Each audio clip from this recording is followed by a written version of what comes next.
been visiting the Earth for a long time. A transcendental event took place quite recently, in the mid-20th century, that left its mark on alleged diplomatic relations between humans and beings from other worlds. The Pentagon advisor claims that while President Dwight Eisenhower was on vacation in 1954, he held at least 3 meetings with 2 different kinds of alien civilizations, organized by the FBI. Based on information accessed by the Pentagon advisor, the first meeting took place on the night of the 20th of February 1954 at the Holloman Air Force Base in New Mexico. Good claims that this meeting involved Nordic-looking extraterrestrials, who were blonde and had white skin and blue eyes. They were from the Pleiades star cluster, located in the constellation Taurus.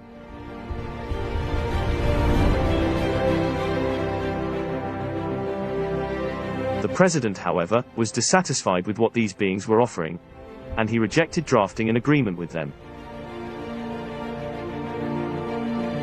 Timothy Good told the BBC that following his fruitless negotiation with the Pleiadians, Eisenhower would meet a different kind of extraterrestrial, known today as the Greys of Zeta Reticuli. These beings offered the transfer of technology, under conditions that were supposedly more favorable, and a treaty was later signed between the 2 parties.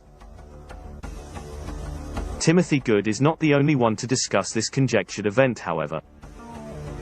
In a 1996 press conference, geologist and engineer Phil Schneider announced having participated in the construction of several subterranean bases, where the previously mentioned aliens took up residence. According to Schneider, Eisenhower allowed the Greys of Zeta Reticuli to live in a number of different military bases, in exchange for sophisticated technology. Furthermore, they would be allowed to abduct humans, in order to carry out medical research and experiments. The Greys also agreed they would not ratify treaties with countries other than the United States. Schneider sustains that the Greys worked alongside US technicians during the construction of these subterranean bases. According to many ufologists, however, these beings proved untrustworthy, as they ended up abducting a lot more people than agreed upon, and would progressively alter the pact, until they ultimately began doing whatever they pleased, refusing to abide by any treaty. The case of retired Israeli General Chaim Eshed is also worthy of note. Israel's space security chief for 3 decades, he maintains that extraterrestrials are real, and that governments are aware of this fact. He has also corroborated the existence of an agreement ratified between the US government and certain alien races, in order to collaborate on investigative research and a secret underground base on Mars. Similarly, the famous researcher and writer Frank Hattem discusses the existence of beings that have been ruling the planet for millennia. The powers that dominate us from the shadows seek to weaken and divide us, since they feed off our fear and pain as the source of their power. This is why they trigger artificial wars, sicknesses and false viruses, whilst fomenting disinformation, so that we will not learn about or notice them, thereby allowing them to continue feeding off human slaves. Dr. Michael Salla, on the other hand, worked in US foreign policy and has written several books, in which he discloses extraterrestrial intervention on Earth, and how it has become a prison planet, controlled by a group of negative extraterrestrials and their human representatives, who are committed to generating poverty, sickness and wars. He has also exposed the existence of rival factions that have fought to control humanity's fate, and that of the planet. Yet, he also discusses an alliance of extraplanetary races that want to help us. The testimony of biologist Dan Burish is another case in point. He was witness to a secret pact between the US government and aliens, after being recruited for a secret project called Majestic 12, for which he conducted research on an ET. He also worked in an underground base in Area 51, where he learned that the military hosts ships, and also beings that are not from this planet. While there, he was able to view a copy of the agreement stipulated by Eisenhower and the Greys of Zeta Reticuli. Lieutenant Colonel for the U.S. Army, Philip James Corso, is another whistleblower, disclosing information about the phenomena that have been taking place on our planet for quite some time. He was one of the witnesses present during the Roswell accident that took place on the 2nd of July 1947. As a military official, he received orders to study and protect the remains of a flying saucer. This military officer has disclosed that the ship was a space-time device, from which crew members could easily access several places in the universe. 5 truckloads of materials were taken from the ship to be analyzed and given to companies, like IBM, and Hughes Aircraft among others, for further development. But what surprised him most was seeing the corpses of the ship's extraterrestrial pilots, since they were small humanoids with features similar to those of the Greys. Analogous things can be said of aerospace engineer William Tompkins, who worked for a top-secret group at the Douglas Aircraft Company.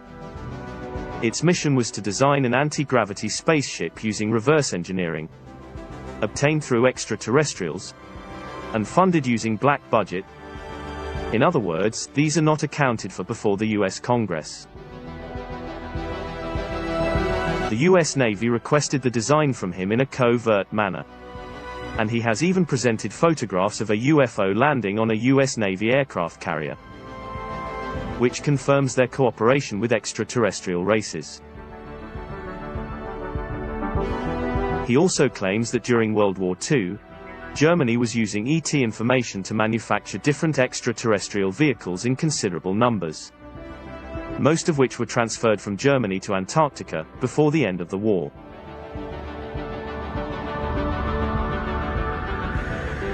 Corey Goode, on the other hand, was recruited at the age of 6, thanks to his intuitive abilities, through one of the My Lab programs, involving covert military operations.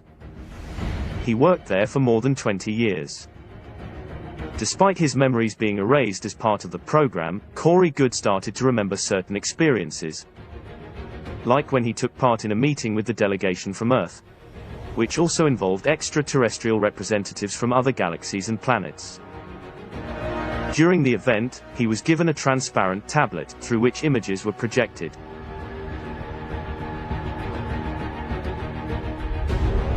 He also claims to have seen genetic experiments being conducted on human beings and extraterrestrials, and suggests they have been going on for thousands of years. Additionally, he had experiences on the dark side of the moon, where he was able to interact with beings from other galaxies. According to information he has shared, the unseen side of the moon operates as a neutral diplomatic facility that can be accessed by beings of different origins whenever they please. Similarly, Emery Smith is among those who have dared to disclose information regarding these matters. As an assistant surgeon for the US Air Force, he claims to have worked on highly classified programs inside the government's military facilities, right alongside extraterrestrials, who he affirms look like humans and are living among us. His job was to analyze biological tissue of unknown origins. As time passed, he was granted access to more strictly restricted areas, and began performing autopsies on extraterrestrial beings. Smith confirms that in these classified programs, over the course of decades, scientists from many nations have received help from different groups of extraterrestrials, in the study of alien physiology, advanced medical science, and special anti-gravity ships built using reverse engineering.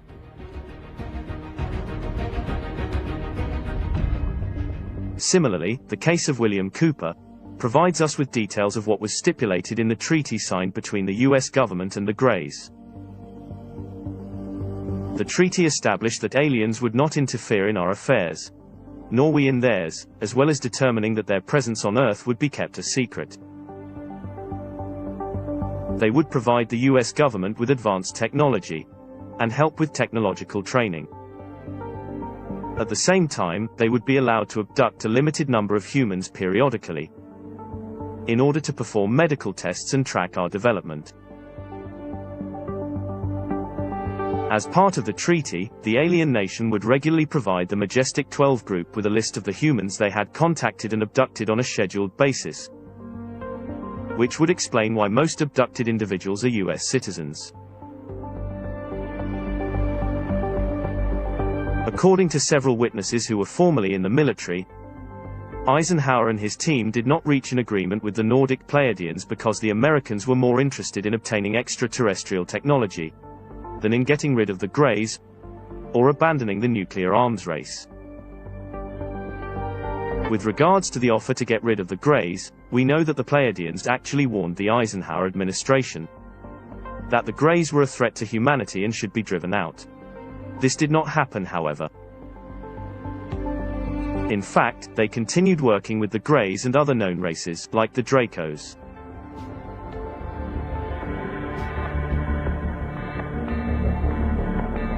Meanwhile, many people throughout the world were abducted without their consent, particularly Americans, and this continues to this very day. Indeed, the International Committee of the Red Cross has launched a campaign alerting the public about the upsurge in disappearances during the pandemic. Nonetheless, governments have not resolved the vulnerability of missing persons' families. Instead, they use movement restrictions as justification for having slowed the search. This policy is causing families to experience extreme anxiety, as they do not know where to turn. Disappearances are not merely isolated events. Rather, the varied histories surrounding the disappearance of human beings have origins that go way back. One legend regarding mass disappearances caused by UFOs continues to be considered a true story that took place in August 1915, when the 5th Regiment of Norfolk was abducted on the Gallipoli Peninsula in Turkey by a mysterious flying object camouflaged as a cloud.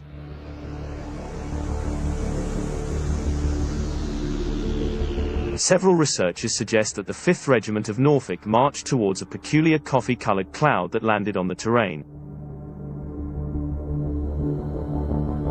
The cloud moved in a very strange way, traveling against the wind, alongside a group of similar clouds. The entire regiment would disappear and its 800 men were lost, snatched from the face of the earth. In the summer of 1915, Europe was committing suicide, in the throes of the most terrifying and atrocious war known to history. As millions of young men were dying on the battlefield, this mysterious cloud approached the 5th Battalion and descended upon its men, literally devouring them. Following this strange event witnessed by the armed forces of Australia and New Zealand, no trace was ever found of the Norfolk Battalion. Disappearances have taken place in different eras, and they include entire families that have inexplicably vanished or were abducted by unidentified flying objects. This phenomenon comprises countless disappearances, and many of them have been recorded by the press. But more surprising is that we have never received answers regarding the whereabouts of the people involved.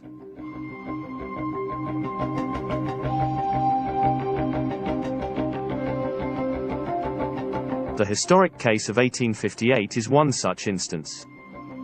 It took place during the French invasion of Vietnam when 650 Algerian Zouaves disappeared, whilst marching along the plains towards Saigon. Without gunshots or battles, they simply vanished without a trace, and nothing more was ever known of them. Mysteriously, they have never been found.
And what can be said of the Chinese regiment's mysterious disappearance in 1939, during the Sino-Japanese War? Comprised of 3,000 men, it had been assigned to defend a bridge on the Yangtze River. The next day, their superiors were shocked to find the battalion had disappeared, right along with its officers. All their weapons and several campfires had been left behind, but there was no sign of combat or corpses. They simply vanished into thin air. These perplexing disappearances are inexplicable and far more mysterious than one would believe. It is a proven fact that one person disappears every 3 minutes, leaving no trace on Earth. In this case, we are not referring to disappearances caused by criminals or other similar scenarios. We are talking about disappearances where people get sucked into strange objects traveling via land, sea or air, independent of where they are, whether in the street, in the woods, or while in transit. In January 2008, press services working for the Russian Ministry of Transport reported a loss of communication with the Russian cargo ship called Captain Uskov, that was traveling from Nakodka to Hong Kong. The Russian freighter and its 17 crew members were never found. At the same time, people continue to mysteriously disappear. They vanish, not in the figurative sense, literally, en masse.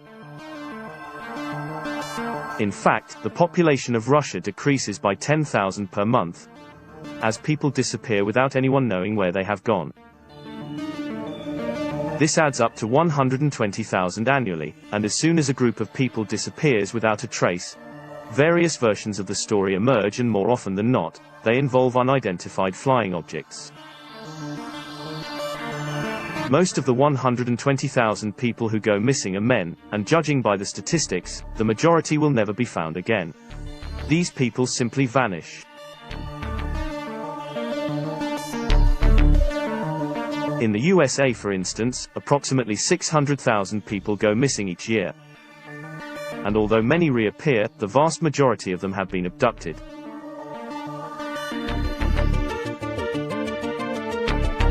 Many disappearances have a connection with the Bermuda Triangle, where airplanes and ships have vanished without a trace.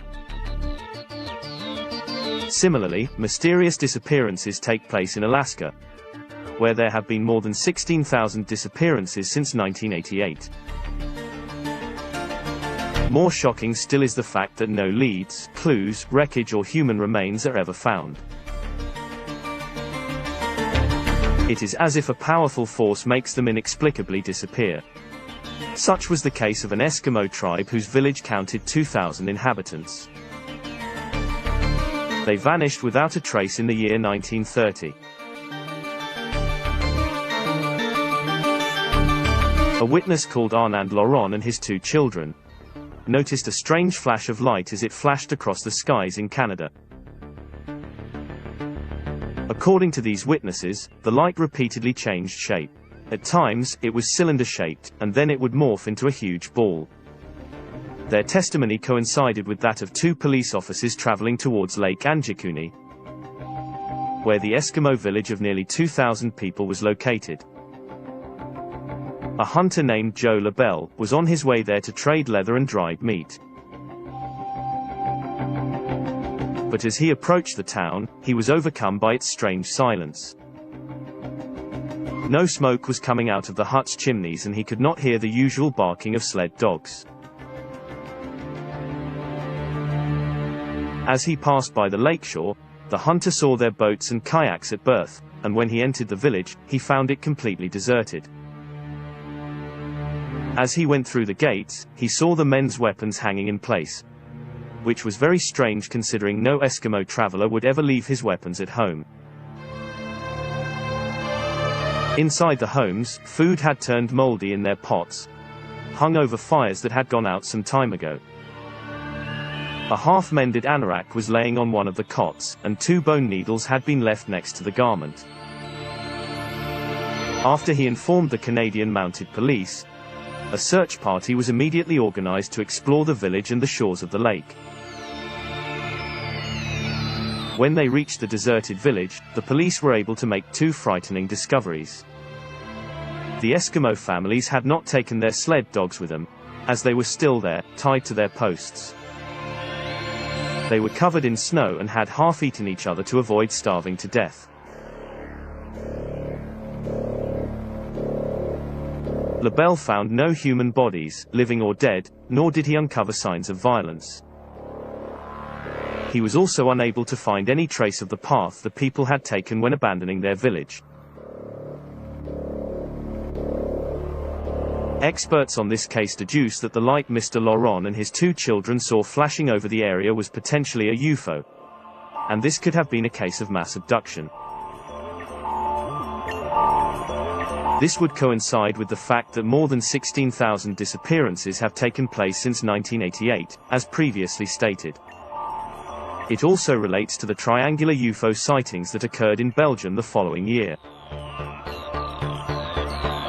Just after 5:30 p.m. on the 29th of November 1989, a police patrol in the city of Eupen reported sighting a huge airborne object that was hovering over a field opposite them.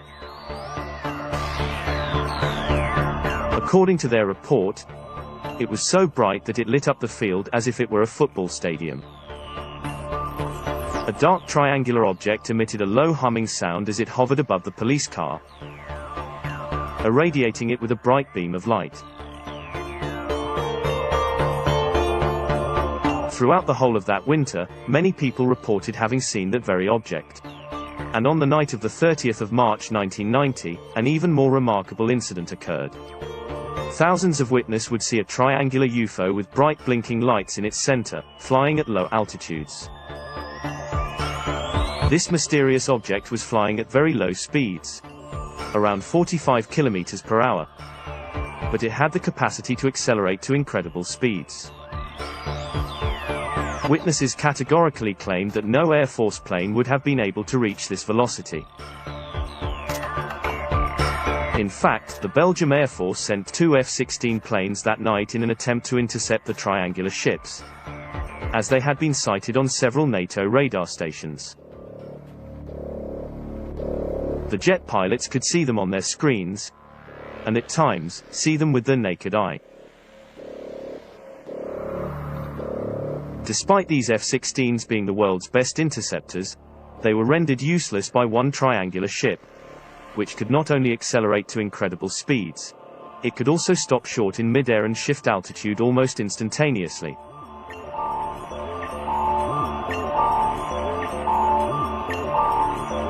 At a certain point, the radar stations and surprised eyewitnesses would watch the mysterious object allow itself to free fall some 4,000 feet, more than 1.5 kilometers, in a single second. Moreover, the object moved intelligently, at least in the opinion of the Belgian Air Force's Chief of Operations. Colonel Wilfried de Brouwer would remark, "There was logic in the UFO's movements." Many people suspected that this triangular object was potentially part of a secret US project. In fact, these sightings were covered in the national news, as well as grabbing attention of the press worldwide. All of them described the same triangular object equipped with 3 orange lights and a central red one. On the night of 11 and the 12th of December, another wave of sightings took place, one in the skies of Ernige. Army Colonel André Hammond, one witness, was driving to the train station to pick up his son. Hammond and his wife noticed 3 bright lights that formed a triangle, with a pulsing red light in the middle. Hammond stopped the car to get a better look, and as he did, the triangular ship slowed down as well. He repeated the same process several times, and each time, the ship would slow down with him, before entering a nearby wood, without a sound.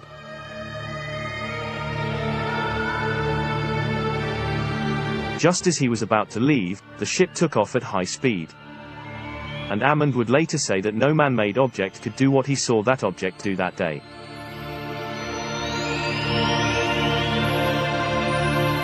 On a related note, numerous residents of Liege and Namur reported having seen a triangular ship above their houses. Triangular ships were largely unfamiliar prior to the famous sightings above Belgium. and based on the extremely precise testimonies made by numerous witnesses. These were not mere collective notions of a UFO, that were more usual of a flying saucer shape. The wave of sightings in the skies of Belgium at the end of 1989 and the beginning of the 1990s undoubtedly represents a unique moment in history.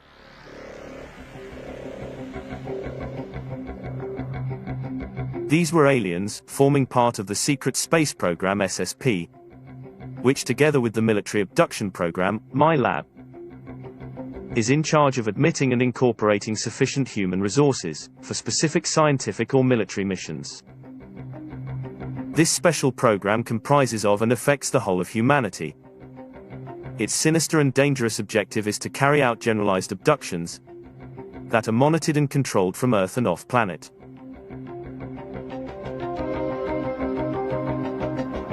They interconnect with a variety of underground and underwater bases. Australia's Pine Gap base is a particular point of reference that acts as a hub for other contact bases from which the Lunar Operations Command or LOC can be reached directly, via space portals.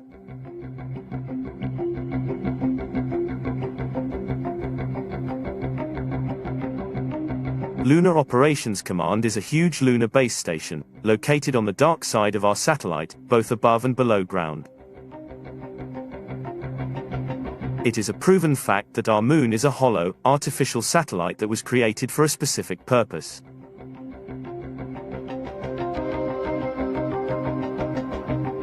It is used as a neutral diplomatic zone for different extraterrestrial species that communicate while there. And it is where they gain access to all those involved in the different projects conducted by the Secret Space Program or SSP and the MIC or Military Industrial Complex. Some extraterrestrial negotiators live at the lunar base station. Yet its more specific mission stems from the fact that most depart from there to carry out certain special tasks inside the solar system, and in some cases, outside of it. To our knowledge, Earth is connected to the Lunar Operations Command through several subterranean bases via a Stargate, and the same is true of the Interplanetary Corporate Conglomerate or ICC and the Secret Space Program, which were created to form contacts and engage in the commerce of high technology and the different biological materials they distribute through human trafficking, where people are traded for use in experiments with other races. We have discussed the Secret Space Program in depth in our video documentary 67.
Throughout history, human beings have posed myriad questions that can only be answered observing the sky and studying the firmament. There are questions that many continue to ask themselves in order to understand where we came from, where we are going, and what is the meaning of life. To our knowledge, our origins are not rooted in Earth, like most people believe. Rather, we are beings that came from the stars long ago, thanks to the will and wisdom of the Creator of all things. With the passing of centuries, and according to the texts of the Sumerians and Assyrian Babylonians, the Anunnakian Nibiruans from planet Nibiru or Planet X arrived on Earth and conducted numerous experiments in their laboratories. They arbitrarily took over the Earth, oppressing and enslaving its inhabitants, in order to modify our human genome. Discoveries in the fields of genetics, biology, biochemistry and astrophysics provide evidence that an otherworld intelligence severed or amputated the 12 strands of DNA we initially possessed, and left us with the 2 filaments we now have that are still active.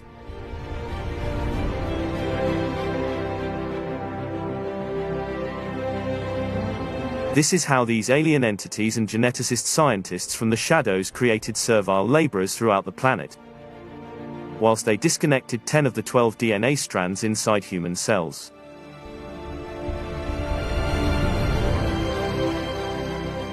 More striking still is that the Book of Life is encrypted inside these leftover filaments, much like an encyclopedia.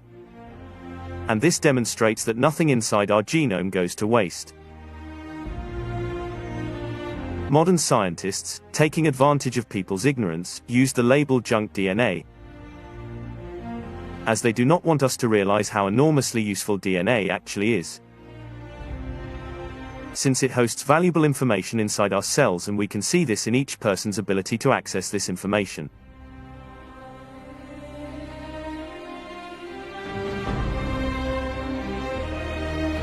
This enables us to understand that every cell in our body, and the endocrine system in particular, is reflected through the human matrix of DNA.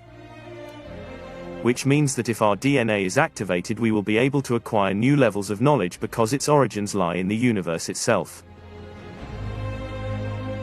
To our knowledge, our DNA was created by extraterrestrial programmers to help us evolve. In fact, these scientific discoveries prove that creation is of an intelligent design, involving all the fundamental processes and structures needed to sustain life and health. So, based on these beneficial properties in our genome, there were Pleiadians and Venusians called Nordic beings, who tried to help us evolve by giving information on how humanity could live without disease, poverty, and death. And this is the case of valiant Thor. And they even offered to design spaceships, and this is what the famous aerospace engineer William Tompkins experienced, as we already mentioned.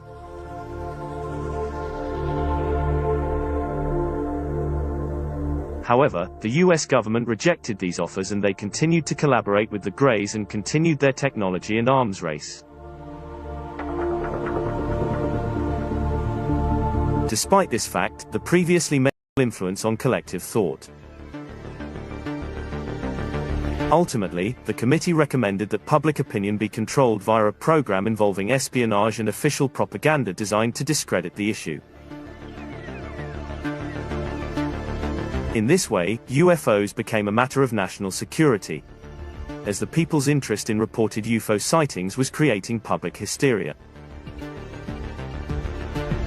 On the 30th of October 1938, CBS Radio broadcast an Orson Welles adaptation of H.G. Wells' The War of the Worlds, which generated a wave of hysteria amongst the population. The show became so high profile that it was developed into a musical program, interspersed with bulletins simulating a Martian invasion near the city of Grover's Mill, New Jersey. And although the show was said to be a work of fiction, a huge number of people would tune in, just in time to hear that Earth was being attacked by extraterrestrial invaders from Mars.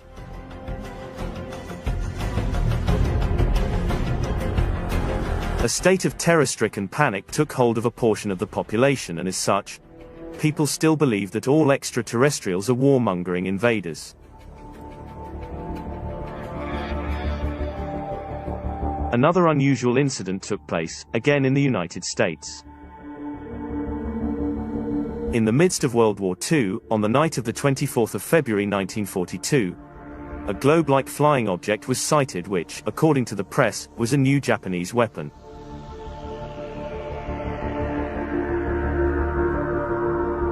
The Air Force began shooting, but their powerful offensive was of no use, as the strange object appeared to resist all impact for approximately 1 hour, whilst the terrified inhabitants found themselves in the midst of a war zone. When it was over, the Navy Secretary announced that it had been a false alarm, part of a campaign aimed at causing panic amongst the population. This was a clear attempt to sweep under the rug an event so big that it could not be easily hidden. Is it possible they had the specific aim of getting people used to the existence of UFOs and that their job was to advertise the phenomena in order to instill fear in the population? Or are there extraterrestrial interventions like those that left over 30 million people in the dark, as with the famous New York blackout in November 1965? Another fact to mention is that mysterious men in black began appearing in the 1950s. They were very well dressed and wore dark glasses, and although generally courteous and inexpressive, they were also threatening, since they had ample knowledge of the eyewitness's life. The aim was to scare, neutralize and silence anything related to the UFO issue. Although initially believed to be an urban legend, in truth, these individuals would use any means possible to silence witnesses. They wore dark suits, white shirts, hats and dark sunglasses, and would drive around in cars typical of the time. They would confiscate all evidence in order to cover up the facts and use manipulation or memory-altering techniques. As a last resort, they would eliminate the witness by orchestrating an accident.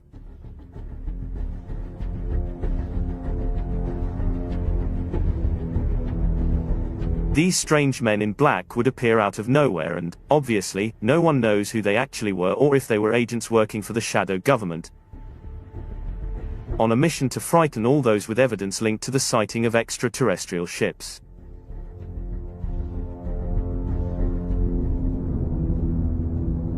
In any case, the sole reality is that these mysterious UFO sightings remain a mystery.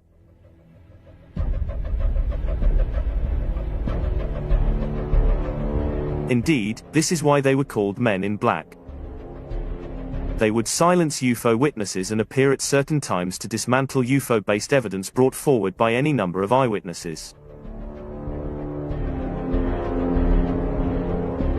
It is also strange that these unusual figures emerged from the shadows precisely during the same years the Blue Book was being compiled. With the passing of time, anyone with evidence about UFOs and their crews came to be considered crazy, paranoid and elusive, regardless of the proof they had verifying their existence. The facts show that no extraterrestrial invasion has taken place. The sole truth is that anyone discussing evidence and solid research ends up being discredited and ridiculed. This is the case of prestigious contactees of our time who are branded as disruptive, idealistic individuals who suffer from hallucinations and end up being persecuted, mocked and reviled.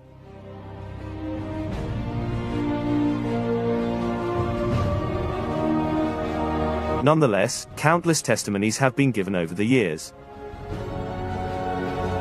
including contactees who are physicians, astrophysicists, aerospace engineers, inventors, scientists, entrepreneurs and political and religious leaders, who have had the courage to face reproach from the shadow government that operates via its puppet governments in charge of discrediting the evidence.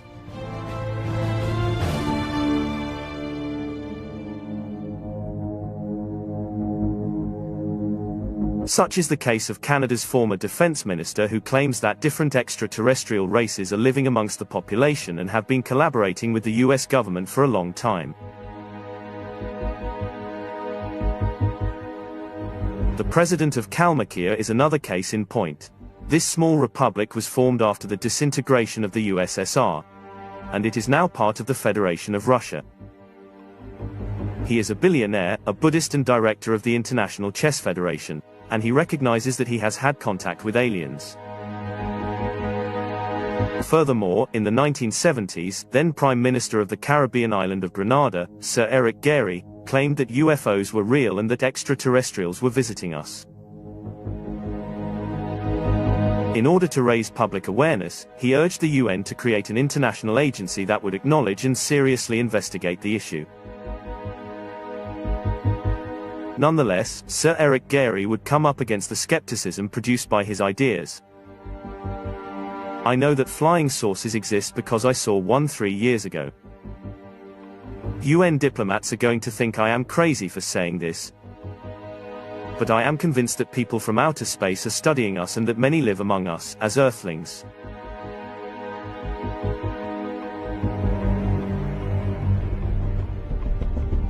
After making these pronouncements, the Prime Minister was strangely forced to resign from his post, and the United States coincidentally invaded the small Caribbean island. Renowned US astrophysicist Carl Sagan, who authored the celebrated book, Cosmos, believed that life is not a condition unique to Earth. Rather, he thought of the universe as brimming over with life. In fact, he wrote that we are all made of stardust and share a secret, cosmic, irrevocable brotherhood with the world in which we find ourselves and that surrounds us. The case of celebrated scientist Wernher von Braun is also worthy of note. In addition to discovering that the moon is hollow and vibrates like a bell when rockets or missiles were sent there, he also issued warnings about Project Bluebeam. This project is linked to the false threat of alien invasion on Earth in order to dominate humanity, which has led us to build space weapons based on the inexistent need for defense. The experience of Italian researcher Narciso Genovese, a student and associate of the eminent scientist Guglielmo Marconi, is another case in point. He formed part of a group of 98 scientists involved in the Columbus expedition. In addition to studying alternative and atomic energies, they also made contact with beings from Mars. Later, the entire group would travel to the Red Planet. Equally surprising is the case of Salvador Villanueva Medina from Mexico, who also lived through an incredible experience when, thanks to his humble nature, he traveled to the planet Venus by invitation of a group of small Venusian men. There is also the case of George Adamski, who was one of the most famous contactees ever. He presented countless UFO photographs taken in the 1940s. He was the first to relay his experiences publicly, recounting how, in the California desert in 1952, he engaged in communication with a being from the planet Venus, who gave him a message urging the termination of all nuclear weapons to avoid destruction of the planet. Despite him being faithful to his story until his death and having given numerous conferences about the issue, many scientists tried to discredit him. Another famous researcher, Enrique del Castillo, recounts that in 1973, whilst standing at the edge of a lake, he heard a noise. The place lit up for a fraction of a second, as he watched two huge ships appear in the sky. Two beings would then descend and approach him. Despite being afraid, he explains how he heard a voice asking him to stay calm, before he was taken by the hand and invited to come into their ship.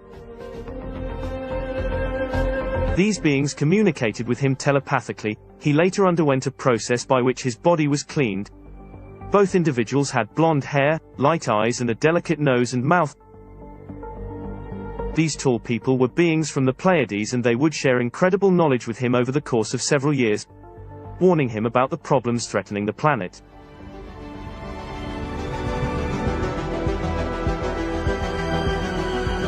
Similarly, there is the case of US inventor and aviator George Van Tassel, who has had several extraterrestrial contacts in California's Mojave Desert. According to his account, in August 1953, he sighted a ship that remained suspended 3 meters above his head. Extraterrestrials from Venus would invite Van Tassel to enter their spaceship via an anti-gravity beam.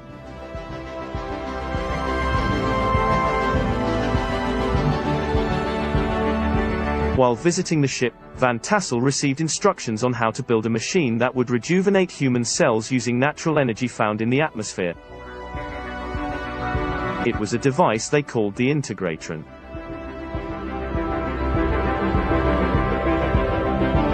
Van Tassel would finance the construction of the integratron, organizing UFO space conventions for 23 years, which thousands attended. Moreover, he was invited to speak at numerous universities throughout the country, lecturing on a new science.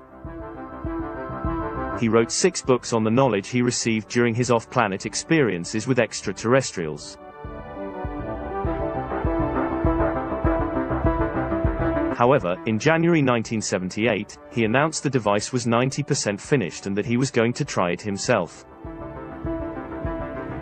But 3 months later, he died in suspicious circumstances, apparently of a heart attack.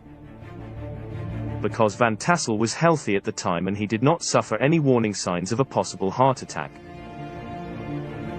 After his death, all of his documents and plans were stolen.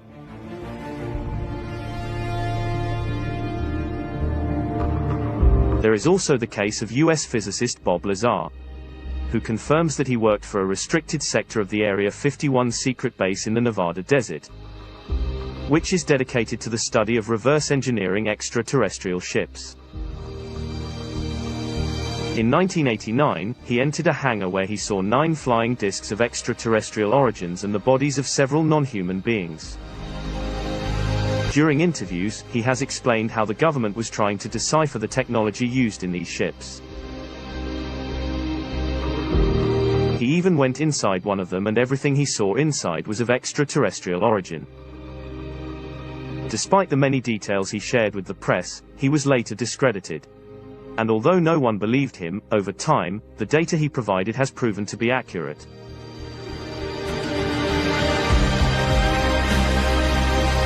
Within this context, we can also cite the famed Serbian scientist Nikola Tesla, who discovered zero-point energy and teleportation.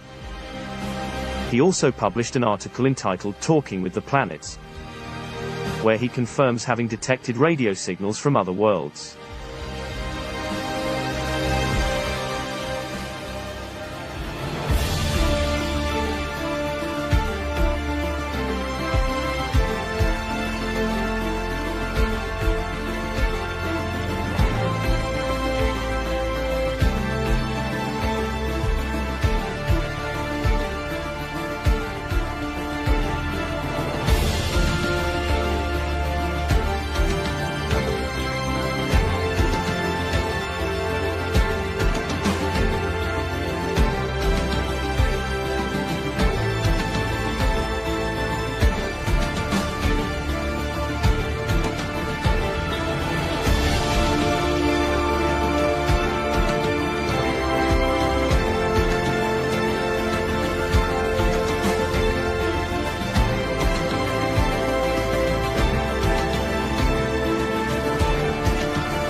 There is also the case of the famous singer John Lennon, who claimed to have witnessed a UFO sighting in Manhattan, New York in 1974. His account describes a very quiet object that made no noise whilst moving slowly from side to side. The white lights along its perimeter blinked on and off like normal bulbs, and it had a red light on top.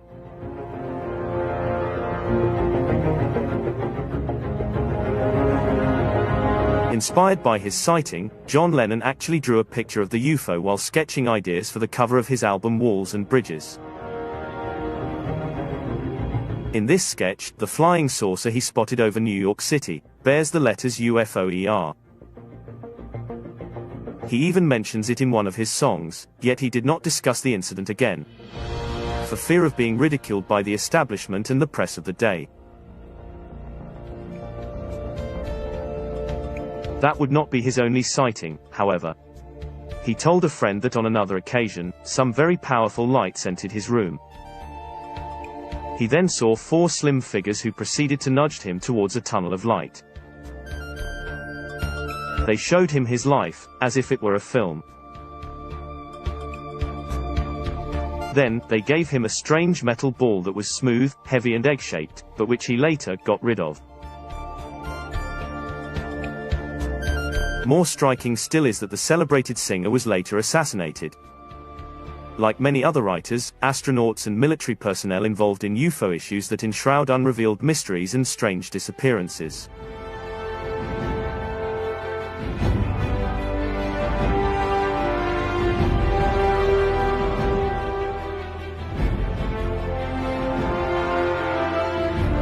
On a related note, US actor and comedian Jackie Gleason, one of the most popular stars of early television, was a friend of President Richard Nixon, with whom he shared an experience that could be the storyline for a science fiction novel. Apart from his artistic side, Gleason had another, more hidden interest. He was a great UFO enthusiast and he owned a huge library filled with books dedicated to research on this subject, which were donated to the University of Miami Library after his death. He would play golf with friend Richard Nixon and share his interest in UFOs. In fact, during a trip to Florida to help with a charity event the actor was hosting, Nixon decided to show his friend solid evidence supporting the many speculative theories in the UFO research books. During an interview with Esquire magazine, Gleason's second wife revealed that he had told her that his friend, the president, had shown him extraterrestrial bodies. According to his second wife's accounts, Gleason came home late on the night of the 19th of February 1973, and she asked him where he had been. She was surprised to see how pinched and pale her husband's face was and thought that something serious had happened. He told her that he had been to the Homestead Air Reserve Base. There, he had seen alien cadavers that were just over 1.5 meters high. They were bald and had disproportionately large ears.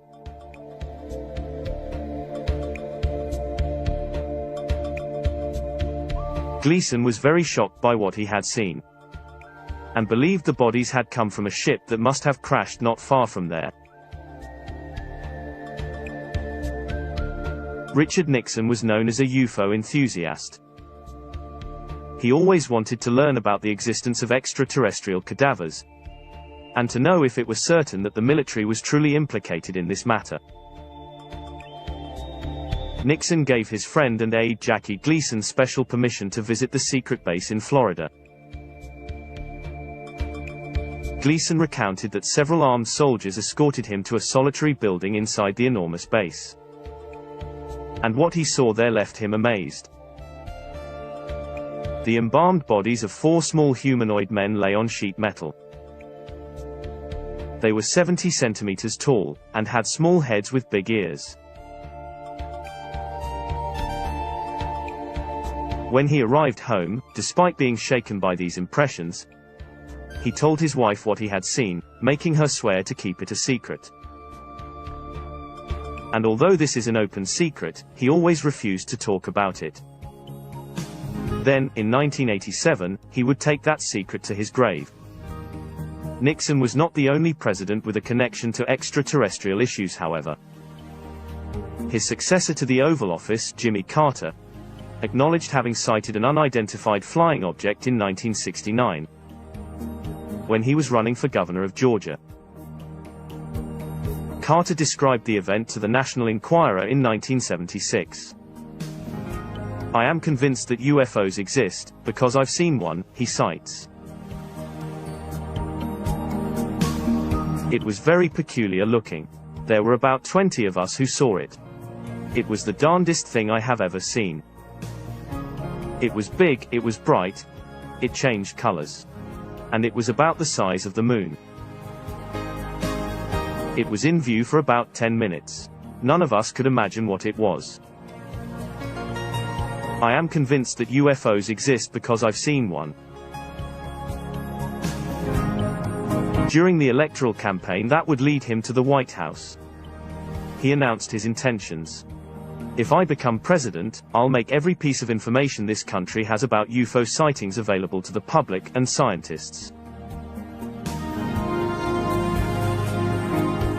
To our knowledge, however, once he became president, he forgot about his promise and distanced himself from disclosure, citing defense implications as the reason behind his decision. These were not the only White House occupants who had experiences with UFOs. US President Ronald Reagan, for instance, witnessed an unidentified flying object during his term as governor of California.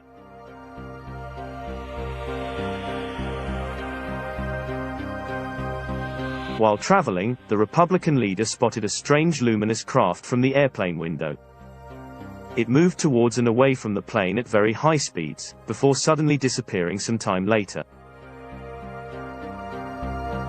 This experience left its mark on Reagan, and in several official speeches, he alluded to potential alien warfare.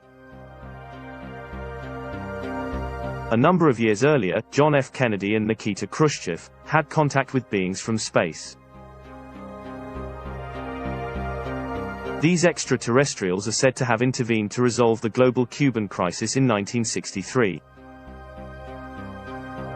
The then US president and the Soviet leader had a disagreement regarding the installation of Soviet missiles on the island of Cuba, which prompted the US to threaten intervention, even with the use of nuclear weapons. Despite this fact, President Kennedy and Russian Premier Khrushchev are known to have been visited by extraterrestrials, and thanks to their resourcefulness, Moscow and Washington made a pact to avoid atomic war. Kennedy's encounter took place on March 1963, at Edwards Air Force Base in California. A flying saucer landed, and two beings from other worlds descended. The next day, he would have a lengthy conversation with them.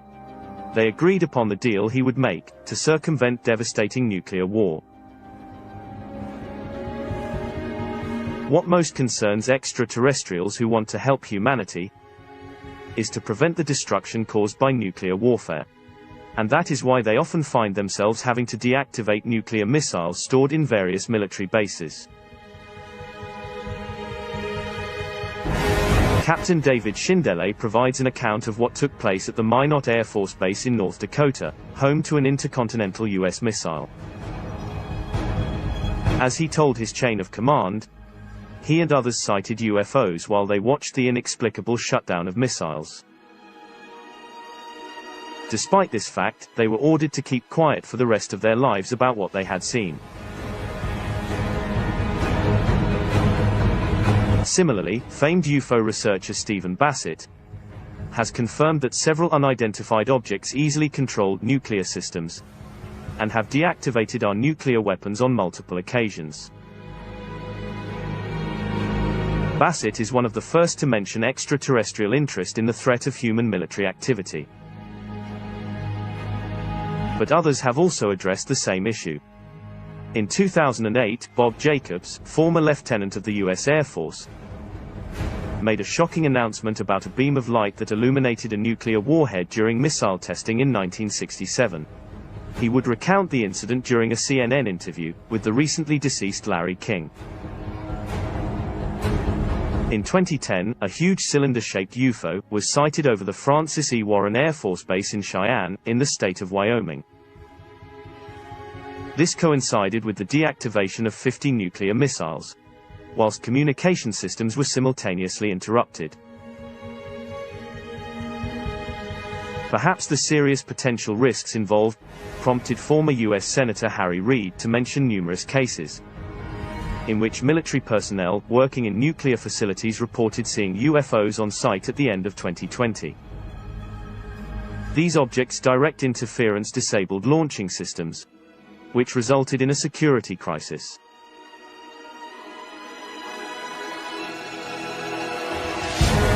In addition to the huge dangers we face due to the recklessness of governments that place the planet at risk of extinction, one of the most dramatic cases of extraterrestrial contact involves U.S. President Dwight Eisenhower's first-hand experience in 1954 at Edwards Air Force Base in South Carolina. There, he met with the extraterrestrial race known as the Nordics. They offered to give him a great deal of knowledge, in exchange for getting rid of the Greys and eliminating nuclear armament. But he refused the proposition.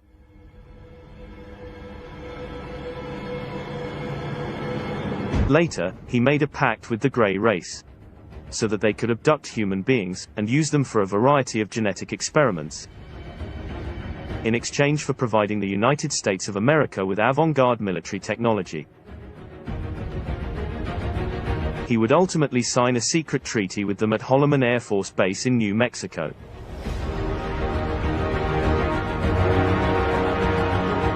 This particular event has had a huge effect on humanity, which we will discuss in depth later.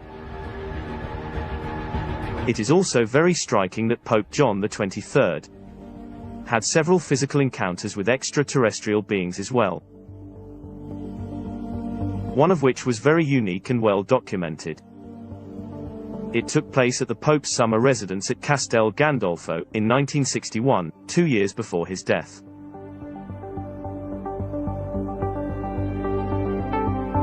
One of his attendees would recount details of the July evening in 1961. He states, "As we were walking through the garden, we spotted a ship overhead. It was oval-shaped and its intermittent lights were blue and amber-colored. We are referring to a flying object that flew over the heads of the Roman pontiff and his assistant before it landed on the lawn of the Pope's residence, on the southernmost side of the garden. After the craft hovered for a little while, it then smoothly landed in the garden. A strange being would emerge. Although very human-looking, he was surrounded by a golden light, and he had very long ears. Both the Pope and his assistant got down on their knees, without really understanding what they were seeing. All they knew was that this being was not from this world, and that it had to be a celestial event. After their prayer, they were very surprised to see that the strange man from the stars was still there, which proved they were not seeing a vision. The Holy Father immediately got up, and walked towards the mysterious stellar being. They then had a conversation for about 15 to 20 minutes. Then, the cosmonaut turned around and returned to his ship, and without another word, took off into space. According to the assistant, the Pope never talked to him again about this experience. Yet, often, when the Holy Father went out into the garden, the assistant was certain there were UFOs in the area, since he would observe the presence of intermittent lights, which for him confirmed that the Supreme Pontiff had other contacts with beings from the stars. Some years earlier, in the 1950s, according to the testimony of a highly qualified witness, Pope Pius XII also had a related experience.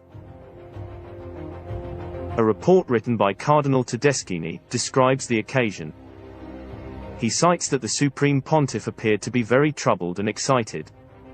"I had never seen him like that before," and he confirmed the same. "Yesterday," he said, "I saw a prodigy that has made a great impression on me. It was the 30th of October 1950. and I was taking my usual walk in the Vatican gardens, reading and studying some documents, when I was surprised by a phenomenon unlike any I have ever seen. The sun was still quite high, and it appeared to be surrounded by a luminous ring that made it impossible to stare at it at length without discomfort. The object moved in a circular motion, going from left to right, and vice versa. You could see movement inside, as if people were coming and going. I tried several times to see the globe again, in similar weather conditions, but had no such luck. It was no use, I could not see it anymore.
On another note, Japanese Princess Kaoru Nakamaru has made contact with extraterrestrial beings through spiritual practices.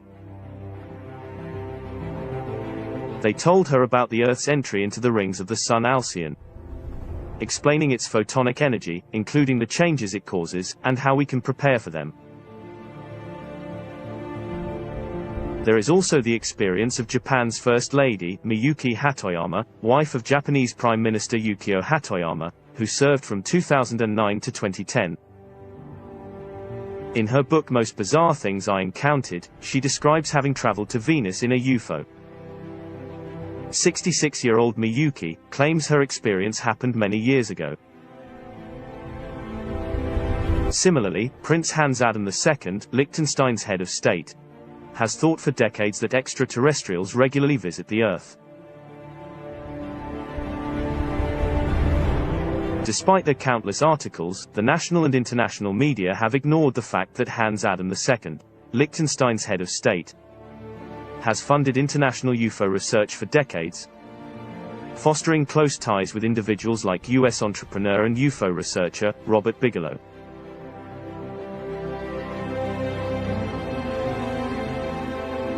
To our knowledge, this discreet prince has believed in UFOs and extraterrestrials for some time, but he has never made the details public. The only thing we know is that Hans Adam saw a UFO in the castle gardens when he was a little boy. The flying object disappeared behind the trees, before soaring away towards Switzerland. Ample evidence surrounds the experience of Swiss contactee Edward Billy Meyer, and news of his close encounters with beings from the Pleiades and other Pleiadian peoples have circled the globe thanks to countless photographs. Although Billy Meyer continues to be one of the greatest controversies of the global UFO community, and his stories have been discredited, however, many of his claims are supported by expert scientists, who confirm that we are dealing with authentic photographs and video footage that is unmistakably real.